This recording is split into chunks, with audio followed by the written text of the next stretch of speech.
there, Shanna here. Welcome back to my channel all about living well with autoimmune and trying to find joy with autoimmune.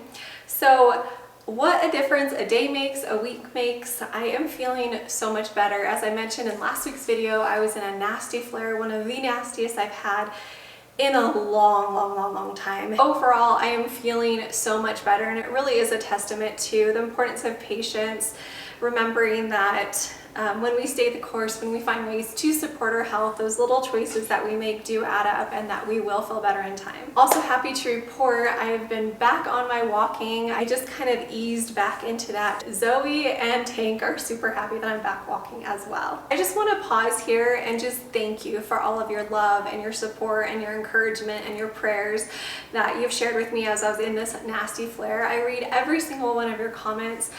It is an honor to walk this path with you. I know it's not a path that we would have chosen, but it is a beautiful thing that no matter where we are in the world, that we can connect and support each other. So I just want to thank you again for being here. Thank you for your support. And as promised, this week I'm going to be sharing my mom's meatball recipe with you, as well as her chicken salad recipe with you. And at the end of this video, I'm going to show you a sneak peek of some fall colors here in Park City. Before I share with you the meatball and the chicken salad recipe, I did also promise you that I would show you some highlights and some glimpses into our St. George trip weekend away a couple weekends ago. So we went down to St. George to celebrate and cheer on our daughter, who is now 19, it's hard to believe, and her boyfriend. They ran the St. George Marathon for the first time. It was their first marathon. But we were so thrilled to just get to go down, to make signs and to get to be with them on the night before the race, and then to get to cheer them on the day of the race. I do have to say that it was hot in St. George that weekend. So if you're not familiar with where St. George is, it's really close to Zion National Park. So really beautiful area. There's Zion National Park down there. There's Snow Canyon State Park down there. If you like to off-road, Sand Hollows down there. It was one of those trips that do not go as planned. For some reason that Friday when we're supposed to leave, things just kept happening and coming up, and we ended up not leaving until way later than we were supposed to, and then we hit lots of traffic. It was supposed to be like a 4.5 hour drive, turned into more like a 6.5, 7 hour drive. We didn't get to our hotel until late. We stayed at the Red Mountain Resort right next to Snow Canyon State Park. It's kind of like a health and wellness resort feel. There's tons of classes that they offer, from yoga to sound baths to hiking to canyoneering to all kinds of things. They have pools there with those really comfy foam floats. They have bike rentals that are all included. Our stay was so quick that we didn't get a chance to do any classes, but they also have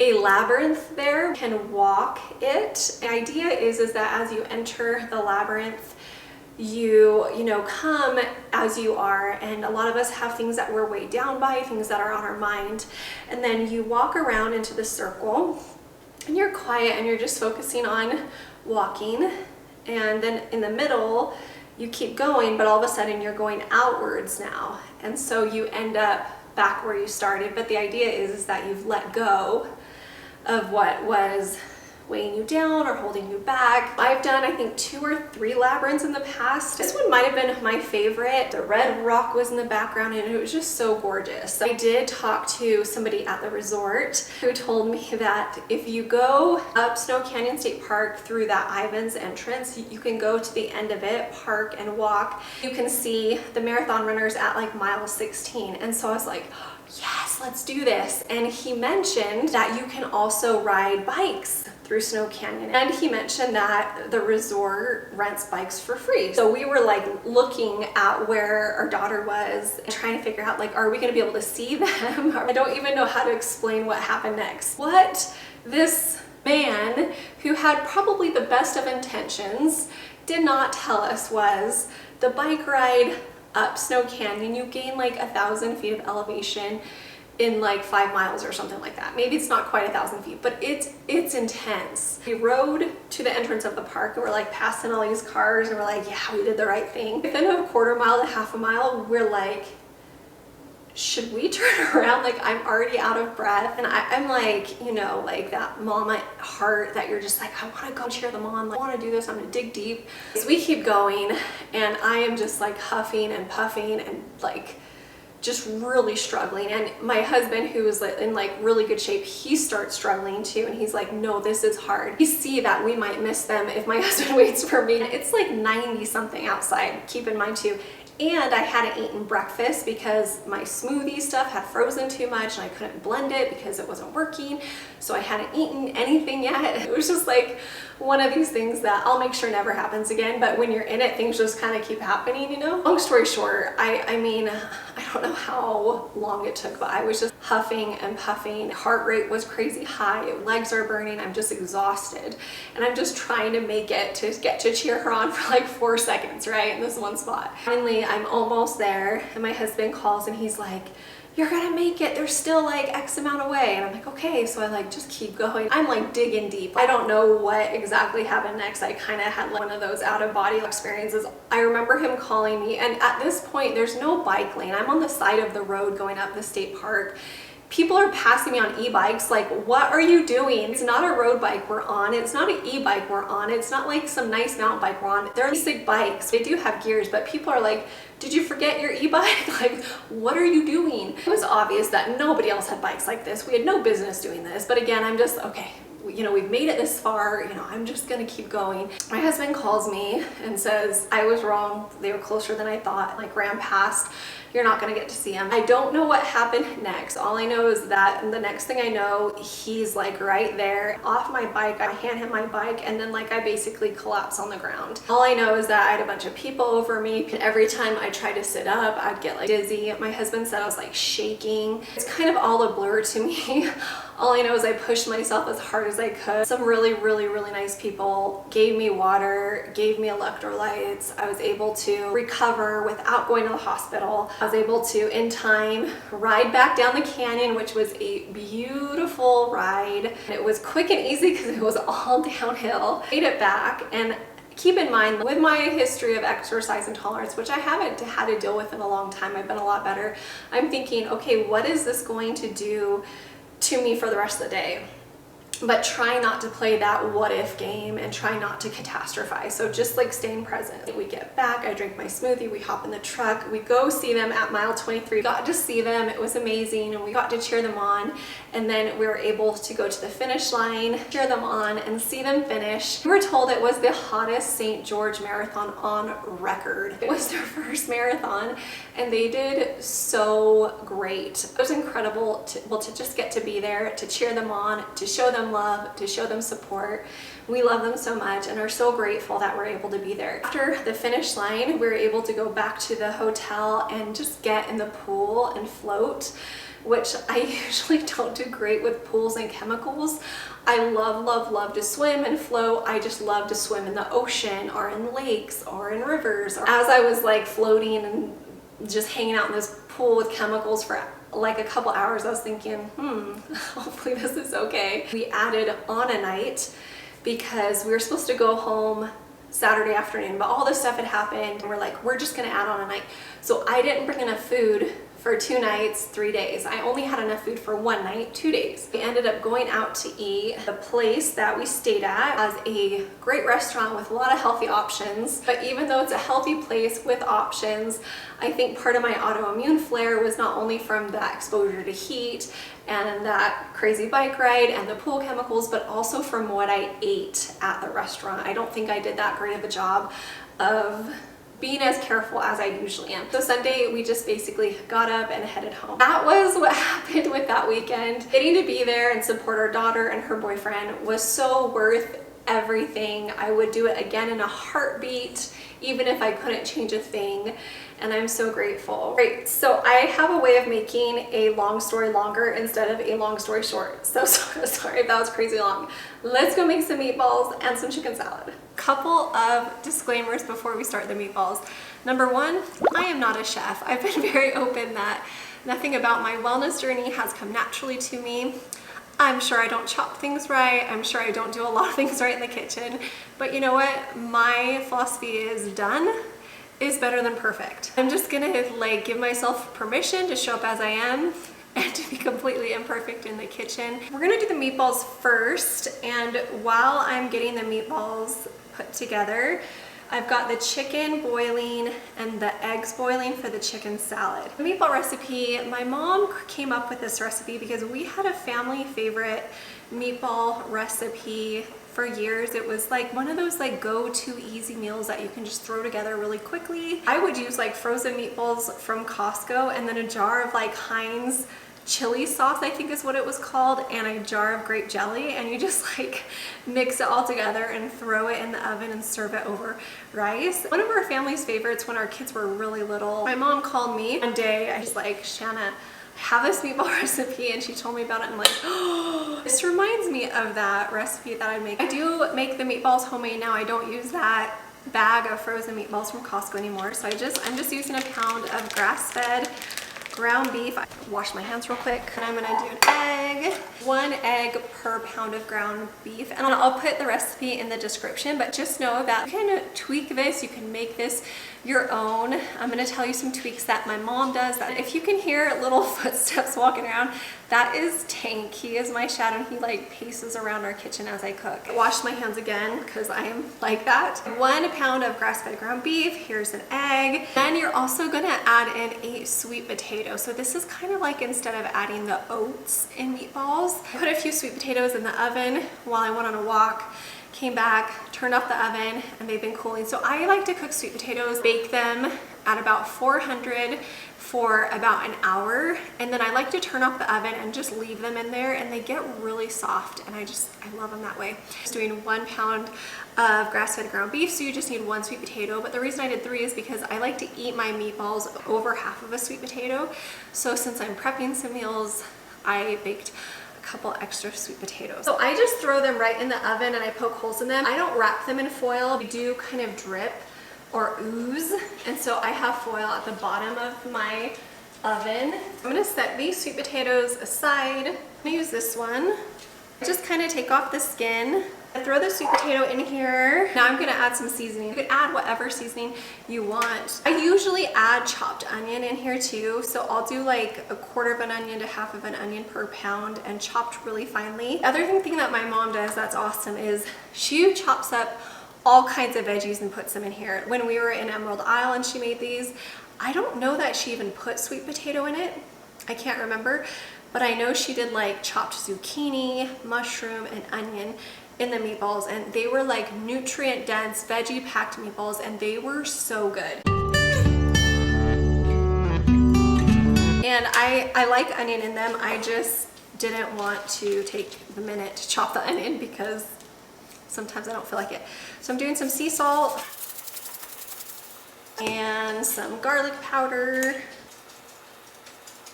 And then I'm doing some minced onion since I don't have chopped onion in here. I go ahead and mix this up by hand, and then I'll start making the meatballs.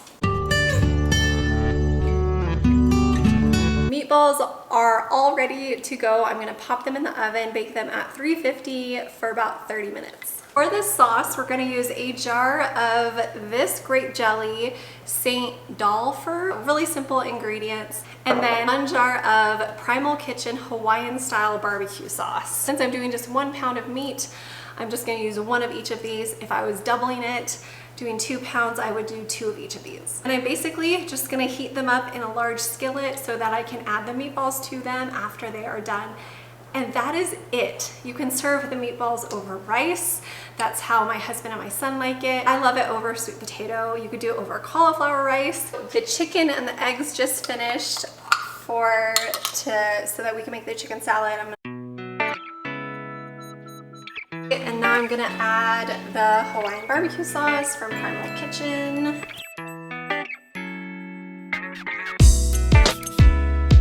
I even like to add a little bit of water and then shake it and then pour it in so I get every last little bit. Just a heads up, the grape jelly that I use does have little chunks of grapes in it, so if that's gonna bug you or your family, you may wanna find an alternative that doesn't have some of the chunks in it.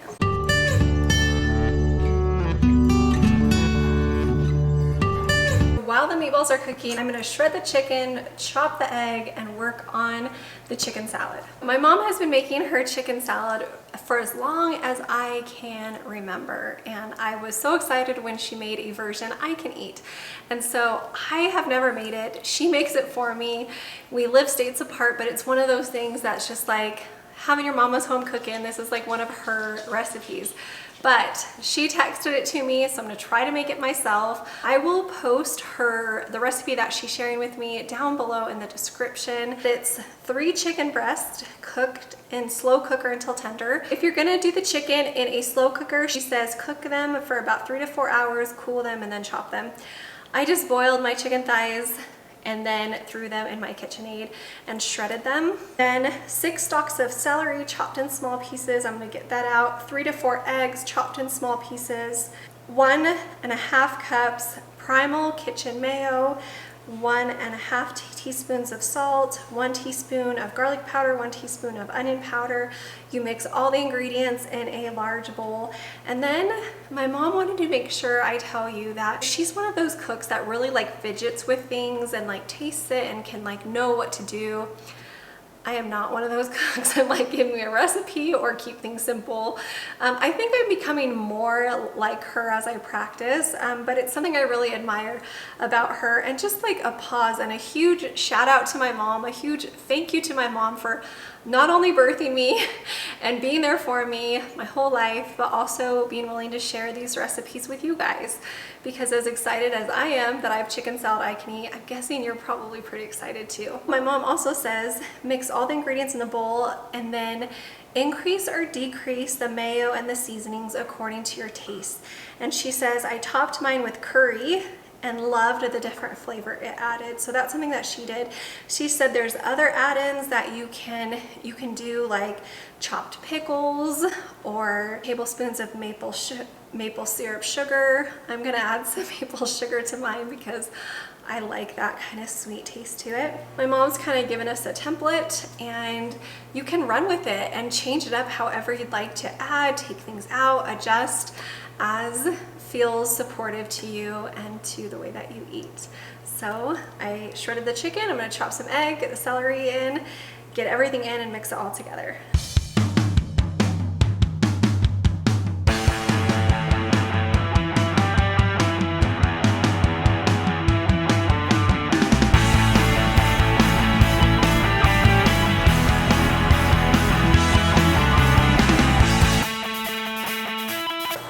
Looking really good. I think I may have done it all. I didn't actually check to see how much chicken I used. I just put in a pack and I actually just used the whole jar of mayo because I wasn't going to use it for anything else. So mine's looking kind of saucy, but I think it's going to be good. The timer went off for the meatballs and they look yummy. So I'm gonna add these to the sauce in just a minute after I finish the chicken salad. So moment of truth, I'm gonna taste test it. Compared to my mom's, I know I use too much sauce. And just like a disclaimer too, I usually don't use sauces when I cook. I usually use Whole Foods and seasonings, but these are just 2 recipes that we do use sauces in. Here we go. I'm the only one that eats this in my house, so I'm gonna have plenty for lunches all week. I do like to put it over like some greens, arugula, something like that.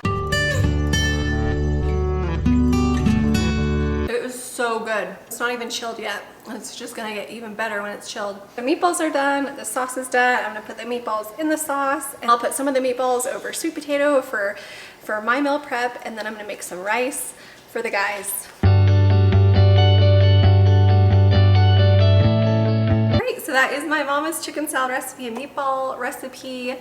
Thank you so much, Mom, for sharing. I love you. It's been so incredible to get to share my health journey with you and to help you on yours. All right, before I go, I just wanted to share one of your questions. I just want you to know I read every single one of your comments. I try to respond. Sometimes it takes me a few days. Always feel free to ask any questions that you have. If you have a video that you want to see, let me know. And I have a question from Joanne. Hi, Joanne. How do you know that it's a flare-up and that you're just not feeling well? I am new to this and I don't know the difference between a flare-up and just being sick with a cold or something.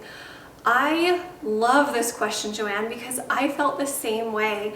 In fact, before I had an autoimmune diagnosis, I didn't know how to explain what I was feeling. I would just say, I don't feel good. And he'd be like, Shanna, it seems like you're getting sick all the time. It's not like I would ever get a cold or the flu, but it's coming from a place where I wasn't super tuned into my body, and I just really struggled to like sort everything out, sort the symptoms, and just like figure out how to explain it and how to process it. For me, it just took time. It's been 6 years since my diagnosis. As I've learned to really tune in and to notice symptoms, it can be really helpful to keep a symptom journal. It can be as simple as getting out your notes app or a journal and just writing down what the date is, what symptoms you're having, what the intensity is on a scale of maybe 0 to 10, 10 being severe. Symptom journal can also be really helpful for helping others to understand how you're feeling, because another thing that my husband and I had a hard time with when we were early on in my journey is me trying to say, like, I'd be like, I don't feel good. But there's all different kinds of I don't feel good, right? There's I don't feel good, but I can keep going. I don't feel good. We should probably head home, or I need to take it easy. And then I don't feel good, like, do not pass go, stop what you're doing, go straight to bed. And then there's things in between that too. For me, it helped to think of like phrases. So if it was an extreme I don't feel good that kind of came out of nowhere and we're out and about, I would just tell him, I'd be like, hey babe, I hit a wall. And he knew that was code for like, we need to leave, we need to get home, no questions asked. The other thing that can be helpful too is letting people know on a scale of 0 to 10 how much you're not feeling well. The idea is that in time you'll be able to sort through what are your autoimmune symptoms versus what are your symptoms when you do have a cold or a virus or the flu. Just know that you are not alone, Joanne. I felt the exact same way. I just encourage you to offer yourselves grace and patience. I find it important to think about whether or not it's a cold or autoimmune. The bottom line is I need to slow down, and I need to offer myself more self-care and more time and more rest. And usually when I do that early on, even when I can push through those symptoms, when I do that early on, it's usually a game changer. Either the flare never comes really intense, or I don't end up getting sick. And so when I couldn't really tell what was going on, if it was a cold or a flu or if it was a flare, my response was the same, to like weave in nourishing foods, check my hydration, make sure I'm sleeping.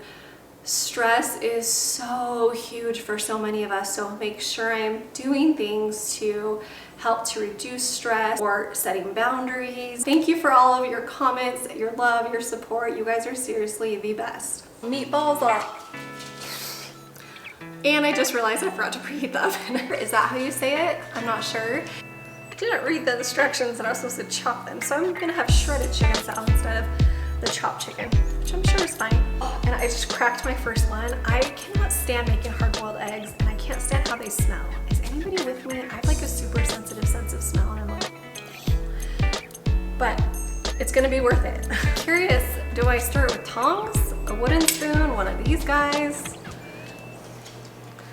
Mom, you'll have to let me know. I'm gonna go spoon. I'm gonna go wooden spoon. Oh yeah, it's working. Seriously, so excited right now. This is so good.